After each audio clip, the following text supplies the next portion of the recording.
கிறிஸ்துவுக்குள் மிகவும் பிரியமான அன்பு சகோதர சகோதரிகளே, உங்கள் அனைவரையும் அன்பின் ஆண்டவராம் இயேசு கிறிஸ்துவின் நல்ல நாமத்தினாலே வாழ்த்துகிறேன். அன்பான தேவ பிள்ளைகளே, நீங்கள் வாழ்ந்து சிறந்திருப்பீர்கள். கர்த்தர் உங்களை உயர்த்துவார், மேன்மைப்படுத்துவார், மகிமைப்படுத்துவார். உங்களை ஒரு நாளும் கைவிடாத அன்பின் ஆண்டவரை நாம் பார்க்க, அவரோடு பேச, அவர் பேசுகிறதை கேட்க இந்த அதிகாலை வேளையிலே அவருடைய சமூகத்திலே வந்திருக்கிறோம். இப்படியாக சங்கீதக்காரன் சொல்லுகிறார், சங்கீதம் 66:19-20, மெய்யாய் தேவன் எனக்கு செவி கொடுத்தார், என் ஜெபத்தின் சத்தத்தை கேட்டார். என் ஜெபத்தை தள்ளாமலும் தமது கிருபையை என்னை விட்டு விலக்காமலும் இருந்த தேவனுக்கு ஸ்தோத்திரம் உண்டாவதாக என்று சங்கீதக்காரன் பேசுகிறார். எனக்கு அன்பான தேவ பிள்ளைகளே, பாருங்கள், எரேமியா தீர்க்கதரிசி எத்தனையோ பாடுகள் உபத்திரவங்கள் கடந்து வந்த மனிதன், கண்ணீரின் தீர்க்கதரிசி என்று அழைக்கப்பட்டவர். ஆனாலும் அவர் சொல்லுகிறார், கர்த்தரோ என் பட்சத்தில் பயங்கரமான பராக்கிரமசாலியாய் என்னோடு இருந்தார். கர்த்தரோ பயங்கர பராக்கிரமசாலியாய் என்னோடு இருந்தார்.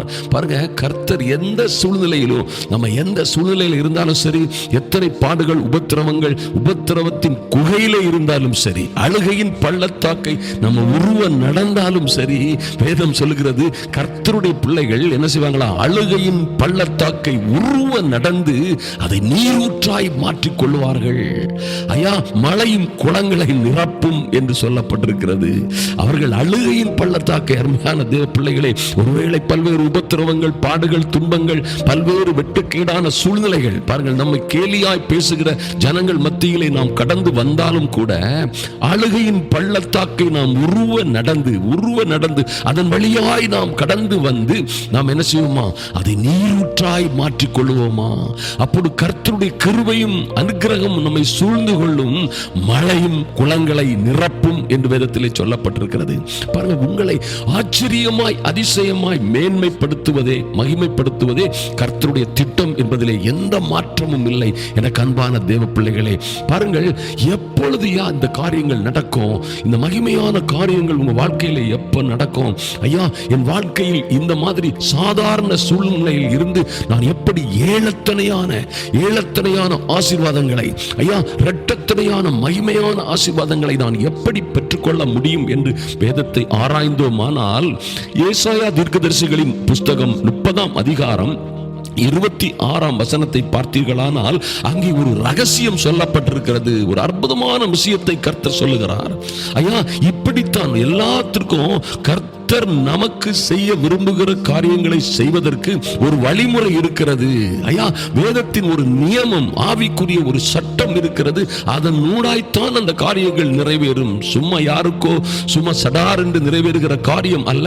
அந்த நியமங்களின் படியே, அவருடைய கற்பனைகள், கட்டளைகள், அவருடைய வார்த்தையின்படியே நம்ம கடந்து செல்லும் பொழுது, பாருங்க, அவரே சொல்கிறார், என் வார்த்தை உங்களில் நினைத்திருந்தால், நீங்கள் என்னிலும் என் வார்த்தை உங்களிலும் நினைத்திருந்தால், நீங்கள் கேட்டுக்கொள்வது எதுவோ அது உங்களுக்கு செய்வேன் இல்ல, செய்யப்படும், அது நடக்கும். அல்லேலூயா.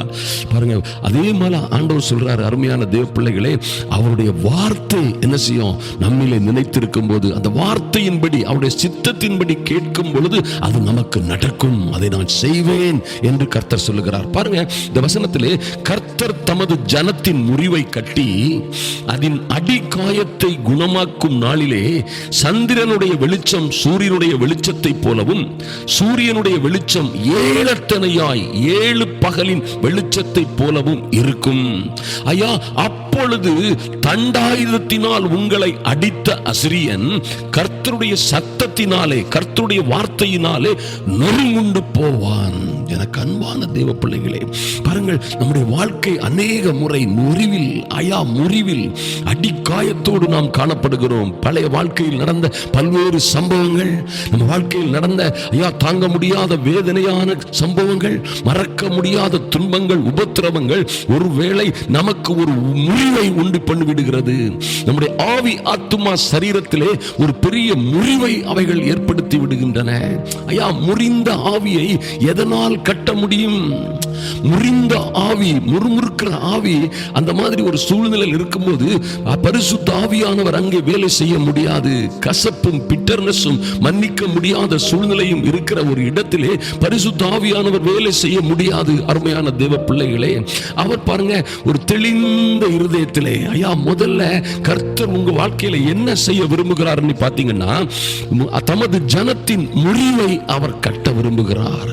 ஐயா, முறிந்து போன வாழ்க்கை, முறிந்து போன நம்பிக்கை, முறிந்து போன விசுவாசம், முறிந்து போன ஆசீர்வாதங்கள், முறிந்து ஆவி ஆத்மா சரீரத்தில் ஏற்பட்ட முறிவை அவர் கட்டி அதன் அடி காயத்தை குணமாக்க விரும்புகிறார்.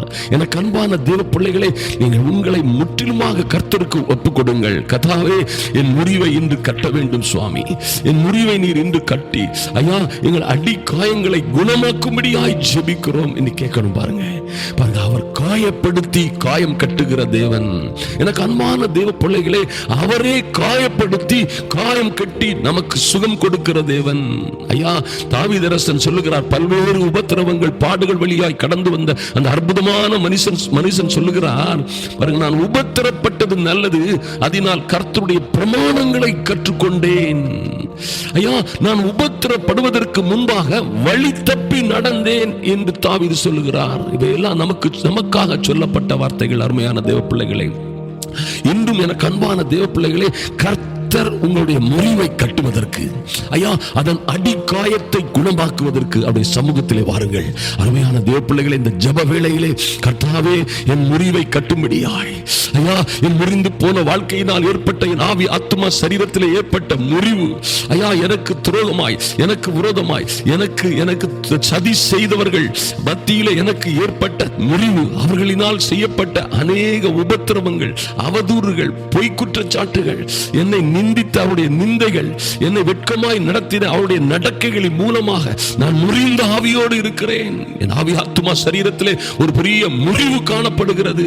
என் தேவனே, அதை குணமாக்கி அதன் அடிக்காயத்தை நீர் குணமாக்கும்படியாய் ஜெபிக்கிறோம். நீங்க கேட்கும் பொழுது கர்த்தர் அதை என்ன செய்வார்? அவருடைய கிலேயாத்தின் பிசின் தைலத்தினால், ஐயா அவருடைய அற்புதமான இரத்தத்தினால், அவருடைய தழும்புகளினால் நீங்கள் குணமடைவீர்கள். மாற்றமே இல்லை. எனக்கு அன்பான தேவ பிள்ளைகளே, பாருங்க, கர்த்தர் எவ்வளவாய் ஐயா உங்க காயங்களுக்காக, உங்க அடிக்காயங்களுக்காக, உங்க முறிவுகளுக்காக கலங்குகிற தேவன் என்று நீங்க பார்த்தீங்கன்னா, ஜெரேமியா 8ஆம் அதிகாரம் 21, 22ஆம் வசனத்திலே பாருங்க, கர்த்தர் என்ன மாதிரி நீங்க படுற பாடுகள்ல, நீங்க படுற உபத்திரவங்கள், கஷ்டங்கள், வேதனைகள்ல கர்த்தர் பங்கெடுத்துக் கொள்ளுகிறார். பாருங்கள், இவர் கண்டும் காணாதவர் போல் போகிற கர்த்தர் அல்ல.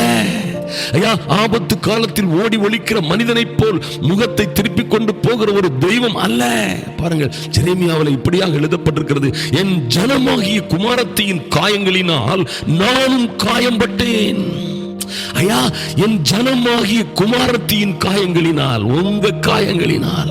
எனக்கு அன்பான சகோதரனே, சகோதரியே, எனக்கு யார் இருக்கிறார்கள் எனக்காக வருத்தப்பட, எனக்காக கவலைப்பட, என்னை கவனிக்க, என்னை ஆதரிக்க, ஆற்றி தேற்ற யார் இருக்கிறார்கள் என்று சொன்னீர்களே?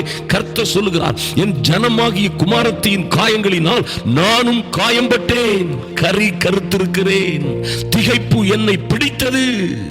ஆவியானவர் இப்படி பேசுறார். பாருங்க, இன்னும் கேட்கிறார், கிலேயாத்திலே பிசின் தைலம் இல்லையோ, அங்கே ரண வைத்தியனும் இல்லையோ, பின்ன ஏன் என் ஜனமாகி குமாரத்தி சொஸ்தமடையாமற் போனாள்? அன்பான தேவ பிள்ளைகளே, பாருங்கள், கர்த்தர் என்ன சொல்றார் பாருங்க. நீங்கள் படுகிற பாடுகள், உபத்திரவங்கள், கஷ்டங்களை குறித்து கர்த்தர் பேசுகிறார். கிலேயாத்தில் பிசின் தைலமும் இல்லையோ, அங்கே ரண வைத்தியனும் இல்லையோ. என் பிள்ளைகளை குணமாக்க அங்கே தைலம் இல்லையா? அங்கே அதை அவர்களை குணமாக்குவதற்கு ஏற்ற வைத்தியனும் அங்கே இல்லையா? பின்னை ஏன் என் குமாரத்தி சொஸ்தமடையாமற் போனாள்? உங்களை குறித்து தான் சொல்லப்பட்டிருக்கிறது. என் அன்பு சகோதரனை, சகோதரியே, ஐயா என் குடும்ப வாழ்க்கை இப்படி ஆகிவிட்டதே, என்னுடைய பிள்ளைகளுடைய நிலைமைகள் இப்படி ஆகிவிட்டதே, ஐயோ நான் எங்கேயோ இருக்கிறேன், என் பிள்ளைகள் எங்கோ இருக்கிறார்கள், கவனிப்பார் இல்லை, எங்களுக்கு உதவி செய்வார் இல்லை, எங்களுக்கு சகாயம் செய்வார் இல்லை, எங்களுடைய பாடுகள், உபத்திரவங்கள், எங்கள் தொழிலிலே வந்த நஷ்டங்கள், கஷ்டங்கள், தோல்விகளிலே எங்களுக்கு ஆறுதல் செய்வார் எவரும் இல்லை என்கிறீர்களா? பாருங்கள், கர்த்தர் சொல்கிறார், ஐயா என் ஜனமாகிய குமாரத்தின் காயங்களினால், உங்க காயங்களினால், நீங்க அடிபட்ட அடிகளினால், உங்க கடன்கள், துக்கங்கள், கஷ்டங்கள், வேதனைகளினால் ஆண்டவர் சொல்றார், நானும் காயம்பட்டேன், கருத்திருக்கிறேன், திகைப்பு என்னை பிடித்தது. கர்த்தருடைய ஆவியானவர் தேவதாசன் மூலமாக பேசியிருக்கிறார். அருமையான தேவ பிள்ளைகளே, பாருங்கள், அப்ப என்ன ஆண்டவர் செய்ய விரும்புகிறார்? அடிக்காயங்களை குணமாக்கி, ஐயா இன்று பாருங்க, இன்று இந்த அதிகாலை ஜெப வேளையிலே, ஐயா என்னோடு இணைந்திருக்கிற, இந்த ஜெப வேளையில் இணைந்திருக்கிற அருமையான தேவ பிள்ளைகளே, ஒரு காரியத்தை நினைவிலே வைத்துக் கொள்ளுங்கள். இன்று இப்பொழுதே கர்த்தர் உங்கள் அடிக்காயங்களை குணமாக்குவார். உங்கள் முறிவுகளை கட்டி, ஐயா ஒருவேளை கர்த்தரை காயப்படுத்தி இருந்திருந்தாலும் அவரே காயம் கட்டுகிறவர். இப்பொழுதே உங்களை காயங்களை கட்டி உங்களை குணமாக்குவார்.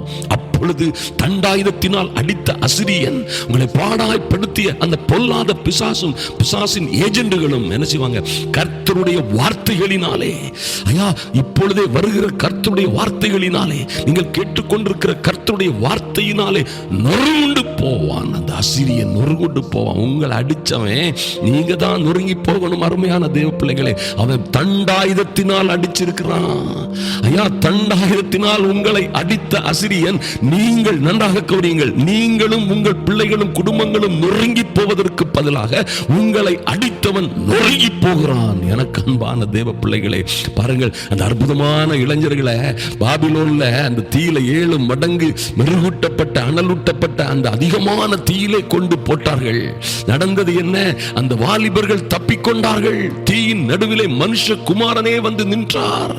ஆனால் இவர்களை தீயிலே தூக்கி போட்டவர்கள் பொசுங்கி போனார்கள், அழிந்து போனார்கள். சிங்க கபிலை தூக்கி போட்டவர்கள் அத்தனை பேரும் செத்து அழிந்தார்கள். சிங்கங்கள் அவர்களை தின்று அவர்கள் எலும்புகளை முறித்து போட்டது. ஆனால் தானியேலையோ ஒரு சிங்கமும் தொடவில்லை. ஏன்னா அவன் கர்த்தருடைய தாசன், கர்த்தர் அவனோடு இருந்தார். எனக்கு அருமையான தேவ பிள்ளைகளே, கர்த்தர் இன்றும் உங்களோடு இருக்கிறார். கவலைப்படாதீர்கள். இந்த கர்த்தர் என்றென்றும் மாறாத, சதா காலங்களிலும் உங்கள் தேவன் உங்களை கைவிடவே மாட்டார். நொடிந்தவர்கள், ஐயா நொந்து போனவர்கள், மனம் நொறுங்கி போனவர்களை அவர் புறம்பே தள்ளுகிறதில்லை. நொறுங்கின ஆவியை உடையவர்களை அவர் புறம்பே தள்ளுகிறதில்லை. சிறுமைப்பட்டவர்கள் மீது சிந்தையா இருக்கிற கர்த்தர் இவர் என்பதை ஒரு நாளும் மறந்து விடாதீர்கள். எனக்கு அன்பான தேவ பிள்ளைகளே, கர்த்தர் இதை செய்யும் நாளிலே என்ன நடக்கும்? அந்த நாளிலே சந்திரனை போல இருந்த உங்க வெளிச்சம் சூரியனை போல் மாறும். ஐயா மங்கி மங்கி எரிந்து கொண்டு, ஐயா ஒரு மொத்தமான பயங்கரமான பிரைட்னஸை கொடுக்க முடியாதபடி எங்கோ இருந்து ஒரு சூரியன் இருந்து பெற்றுக்கொண்டு தன்னுடைய வெளிச்சத்தை பிரதிபலிக்கிற சந்திரனை போன்ற நீங்கள் வாழ்ந்த, யாரையோ நம்பி எவரையோ நம்பி வாழ்ந்து கொண்டிருந்த உங்களுடைய வாழ்க்கை சூரியனை போல் பிரகாசமாய் மாறும். ஐயா ஒருவேளை என் அன்பு சகோதர சகோதரிகள் அநேகர் ஏற்கனவே சூரியனை போல் பிரகாசத்தோடு வாழ்ந்து கொண்டிருக்கிறீர்களா? உங்களை பார்த்துதான் கர்த்தருடைய வார்த்தை சொல்லுகிறது, நீங்கள் ஏழத்தனையாய், உங்கள் சூரியனுடைய வெளிச்சம் போன்ற உங்கள் மகிமையான வாழ்க்கை ஏழத்தனையாய் 7 பகலின் வெளிச்சத்தை போல் மாறும். இதில் சந்தேகமே இல்லை. இதை கர்த்தர் செய்து முடிப்பார். நீங்கள் பயப்படாதீர்கள். எனக்கு அன்பான தேவ பிள்ளைகளை, நாம் ஜெபிக்க போகிறோம். கண்களை மூடிக்கொள்ளுங்கள். எனக்கு அன்பான எங்கள் பரலோக பிதாவே, ஐயா அருமையான இந்த சகோதர சகோதரிகள் உம்முடைய பிள்ளைகளாய் காணப்படுகிற அன்பு தேவ பிள்ளைகள் மூலமாய் உம்முடைய சமூகத்திலே வருகிறோம் சுவாமி. அன்பின் ஆண்டவராம் இயேசு கிறிஸ்துவின் நல்ல நாமத்தினாலே உங்க சமூகத்திலே வருகிறோம் சுவாமி. ஐயா இவர்களை பாடாய்ப்படுத்திய, இவர்களை கஷ்டப்படுத்திய, இதுவரை இவர்களை பல்வேறு நோவுகள், கஷ்டங்கள், குடும்ப பிரச்சனைகள், ஐயா கடன் தொல்லை பாரங்கள், எதிர்பாராத தோல்விகள், எதிர்பாராத அவமானங்கள், எதிர்பாராத வியாதிகள் கட்டுகளிலே நடத்தி வந்த இவர்களை தள்ளி போட்ட இந்த பொல்லாத பிசாசை சமாதானத்தின் தேவன் தாமே சீக்கிரமா இவர்கள் காலின் கீழே நசுக்கி போடும்படியாய் ஜெபிக்கிறோம் சுவாமி. இவர்களை, இந்த பிள்ளைகளை தண்டாயுதத்தினால் அடித்த அசிரியன், இதுவரை இவர்களை பாடாய்ப்படுத்திய, இவர்களை கஷ்டப்படுத்திய வியாதிகள், துன்பங்கள், கஷ்டங்கள், கடன்கள், இன்னும் பல்வேறு உபத்திரவங்கள் எல்லாவற்றையும் ஐயா இன்றே இப்பொழுதே கர்த்தாவே உம்முடைய சத்தத்தினாலே, உம்முடைய வார்த்தையினாலே அவன் நொறுண்டு போகும்படியாய் கட்டளை கொடுக்கிறோம். என் இயேசுவின் நாமத்தினாலே, என் இயேசு கிறிஸ்துவின் நாமத்தினாலே இந்த பிள்ளைகள் வாழ்ந்து சிறந்திருக்கும்படியாய், ஐயா இவர்களும் இவர்கள் பிள்ளைகளும் இவருடைய குடும்பம் எந்த பிரச்சனைகளிலே அகப்பட்டு சிக்கி தவித்துக் கொண்டிருக்கிறார்களோ, எல்லா பாடுகளிலும், எல்லா சிக்கல்களிலும், உபத்திரவங்களிலும் இருந்து கர்த்தர் இன்றே அவர்களை விடுவிக்கும்படியாய் அப்பா உம்முடைய ஜனத்தின் முறிவை கட்டுவீராக. இப்பொழுதே கஷ்டத்தோடும் உபத்திரவங்களோடும் வேதனைகளோடும் காத்திருக்கிற என் அன்பு சகோதர சகோதரிகளுடைய முறிவுகள் கட்டப்படுவதாக என் இயேசுவின் நாமத்தினாலே, என் இயேசுவின் நாமத்தினாலே இப்பொழுதே அந்த முறிவுகள் கட்டப்படுவதாக. ஐயா, இவர்களுடைய அடிக்காயங்கள் இன்றே குணமாகி ஒரு தெய்வீக சமாதானம் இவர்களை நிரப்பும்படியாய் ஜெபிக்கிறேன் இயேசுவின் நாமத்தினாலே. ஒரு தெய்வீக சமாதானம், ஒரு தெய்வீக மகிமை உம்முடைய பிள்ளைகளை நிரப்பும்படியாய் இப்பொழுதே ஜெப வேளையிலே கலந்து கொண்டிருக்கிற இந்த ஜெப வேளையிலே கலந்து கொண்டிருக்கிற ஒவ்வொரு பிள்ளைகளையும் ஐயா உம்முடைய கிளையாத்தின் பிசின் தைலமாம் பரிசுத்த இரத்தத்தினாலே கழுவும்படியாய், உம்முடைய கிளையாத்தின் பிசின் தைலமாம் பரிசுத்த இரத்தத்தினாலே இவர்கள் கழுகப்படும்படியாய், உம்முடைய தழும்புகளினாலே சுகம் உண்டாகும்படியாய் ஜெபிக்கிறோம் சுவாமி. ஐயா ஸ்தோத்திரம். கிளையாத்தின் பிசின் தைலம் இல்லையோ, அங்கே ரண வைத்தியனும் இல்லையோ என்று கேட்டீங்களே, என் இயேசுவின் நாமத்தினாலே ஐயா நீரே ரண வைத்தியராய், பரம வைத்தியராய் இந்த பிள்ளைகளுடைய பாடுகள், துக்கங்கள், வேதனைகள், ஆவி ஆத்துமா சரீரத்தில் இருந்து இப்பொழுதே மாறட்டும். இயேசுவின் நாமத்தினாலே சுகம் உண்டாகட்டும், சமாதானம் உண்டாகட்டும். சுவாமி நன்றி செலுத்துகிறோம். இவர்கள் வாழ்ந்து சிறந்திருக்கும்படியாய். ஆமென். ஐயா பாடுகள் பட்டுக் கொண்டிருக்கிற இவர்களும் இவருடைய பிள்ளைகளும் இவருடைய குடும்பங்களுடைய வாழ்க்கையும் ஐயா இவர்களுடைய தொழிலும் இவருடைய கையின் பிரயாசங்களும் சந்திரனுடைய வெளிச்சம் போல் காணப்படுகிறவர்கள் இனி சூரியனுடைய வெளிச்சத்தை போல மாறட்டும் சுவாமி. சூரியனுடைய வெளிச்சத்தை போல் மகிமையாய் காணப்படுகிற என் அன்பு சகோதர சகோதரிகளின் வாழ்க்கைகள் அவருடைய வெளிச்சம் ஏழத்தனையாய் 7 பகலின் வெளிச்சத்தை போல் பிரகாசிக்கும்படியாய் இவர்களை தண்டாயுதத்தினால் அடித்த அசிரியன் இன்றே உம்முடைய வசனத்தினாலே நொறுண்டு போவதற்காக நன்றி செலுத்துகிறோம். கர்த்தர் பிள்ளைகளை ஆசீர்வதித்து மேன்மைப்படுத்துவீராக. வாழ்ந்து சிறந்திருக்கும்படியாய் என் தேவனாகிய கர்த்தர் இவர்களை உம்முடைய செட்டைகளின் கீழ் மூடி மறைத்து பாதுகாப்பீராக. பறந்து காக்கிற பட்சியை போல என் தேவனாகிய கர்த்தர்களை சுமந்து காக்கும்படியாய் உம்முடைய சமூகத்தில் ஒப்புக் கொடுக்கிறோம். அன்பின் ஆண்டவராம் இயேசு கிறிஸ்துவின் நல்ல நாமத்தினாலே எங்கள் அன்பின் பிதாவே, ஆமென், ஆமென். எனக்கு அன்பான தேவ பிள்ளைகளே, இது ஒரு முக்கியமான காரியம். இந்த வசனத்தை, இந்த செய்தியை மறுபடியும் கேட்கிறது உங்களுக்கு ரொம்ப பிரயோஜனமாக இருக்கும். பாருங்கள், எத்தனை ஒரு அற்புதமான காரியத்தை, ஒரு வழிமுறையை ஆண்டு சும்மா பொதுவாய் உங்களை வாலாக்காமல் தலையாக்குவார், உங்களை ஏலத்தனையே ஆசீர்வதிக்கப்படுவார் என்று சொல்லுவதை காட்டிலும் அது எப்படி உங்க வாழ்க்கையில நடக்கும் என்பதை அறிந்து அதற்கு கர்த்தருடைய நியமத்திற்கு அவருடைய வார்த்தைக்கு கீழ்ப்படியுங்கள், அதன்படி நடவுங்கள். நிச்சயமாய் ஒரு நாளும் இதுல மாற்றமே இருக்காது. நிச்சயமாய் நீங்கள் இந்த பெரிய கிருபைகளை பெற்றுக் கொள்வீர்கள். நீங்களும் உங்கள் பிள்ளைகளும் ஏலத்தனையாய், இரட்டத்தனையாய் மாத்திரமல்ல, சில காரியங்களிலே ஏலத்தனையாய் கர்த்தர் உங்களை ஆசீர்வதிப்பார். வாழ்ந்து சிறந்திருப்பீர்களாக. இயேசு கிறிஸ்துவின் நாமத்தினாலே.